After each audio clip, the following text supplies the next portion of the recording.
Hello guys, Patrick Glenn Nichols Muscle Car Barn Finds, and today I come up here into central Kentucky, come up here to inspect and possibly authenticate this 1970 Chevelle built at the Arlington, Texas assembly plant. The third week of May, a Cranberry red car. This is a super sport car, so it will be gaining my endorsement. It is an L34 car. I'll go around. The car was in the middle of the project, but the owner of the car wanted the car documented now before the restoration process begins or is finished. The process has begun. There is some modern suspension on the frame, which I'll show you the frame. But first we'll start off with the body and show you this 1970 Chevelle from Arlington, Texas with air conditioning, and we'll go from there.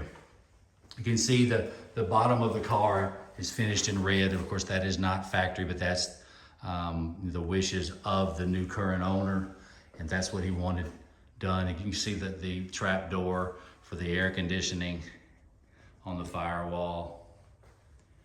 Really nice car. The firewall wiring gutter still in place. You see this car is a Turbo 400 car. We'll check the provisions in the firewall. No gauges, no cowl induction provision. So we only have one provision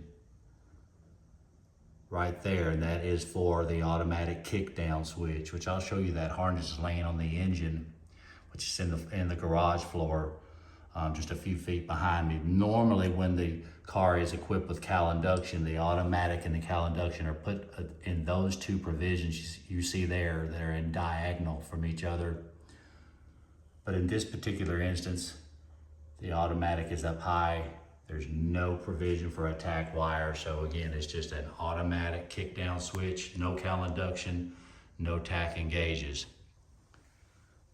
This is the 112th day. You can focus right there of 1970. Definitely falls in line with a May car. We'll go over the cowl tag. You can see the 13637, the BT for the Arlington, Texas plant, 34210, 791 for white bucket seat interior, 75 for Cranberry red, and A for a really loud and cool white vinyl roof, and then 05C for the third week of May 1970, and then 389, which would be data processing. There is no build sheet to this car, so there's no way to know at this point whether the car had D88 stripes from the factory. Of course, there's some incorrect stripes on the car on the rear at this moment, but of course they're not non-original. Check out some of the interior. We have non-original covers on the white bucket seats. Not out of a 70 Chevelle, later version. Definitely a super sport car though. You see the provision for the bucket seats in the floor. Another bucket seat car with the bench seat blower in the floor. An idiot light dash. And you see the stickers on the doors, the 21st week of 70. This door has been changed. You see the green on the door.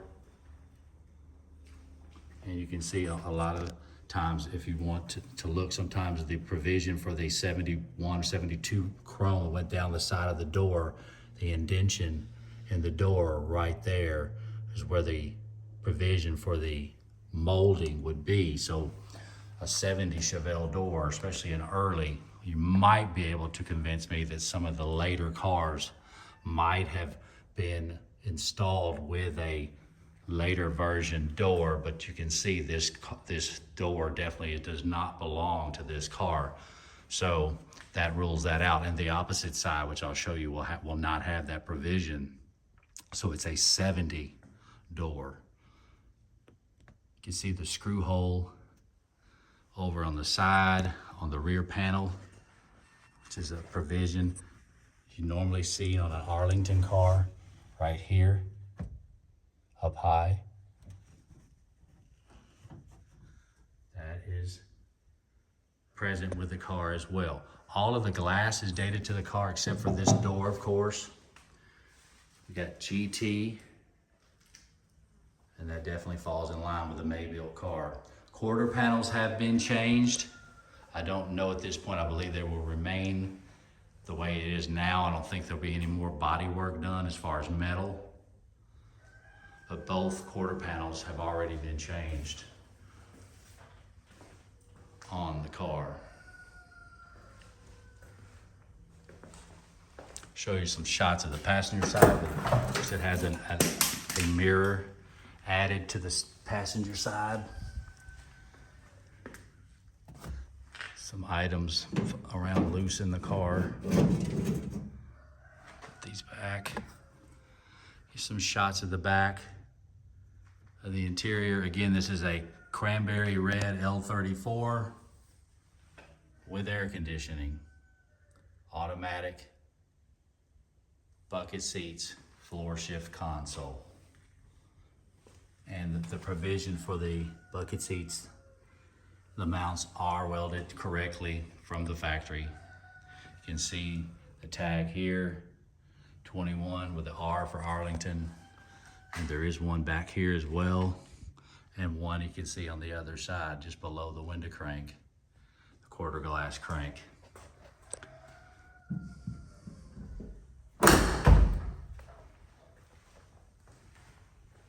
Pretty solid car to start a restoration, and I will be endorsing this car as a L34 Super Sport. So let's make our way over to this side of the shop, and I will show you some of the parts to the car, the engine. Transmission is not the original transmission to this particular car. And you can see the door panels, which are here, are black, so they're not original to the car. A lot of odd and end parts. You see the seat belts, 15th week of 70. And on to the engine.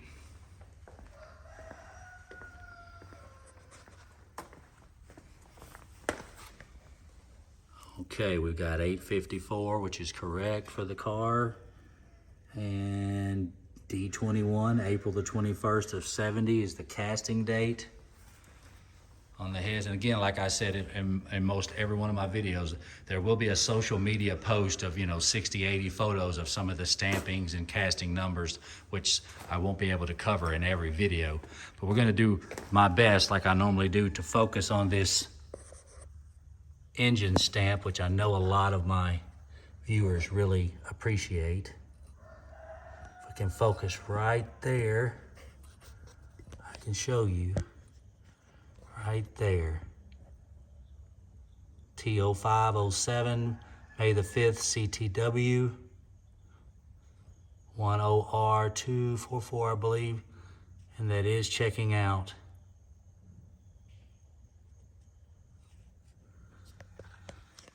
Again, it's hard to see in the video.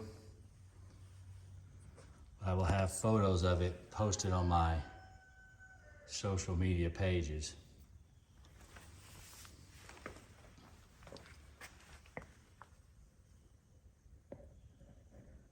Date on the intake is D3070, April the 30th.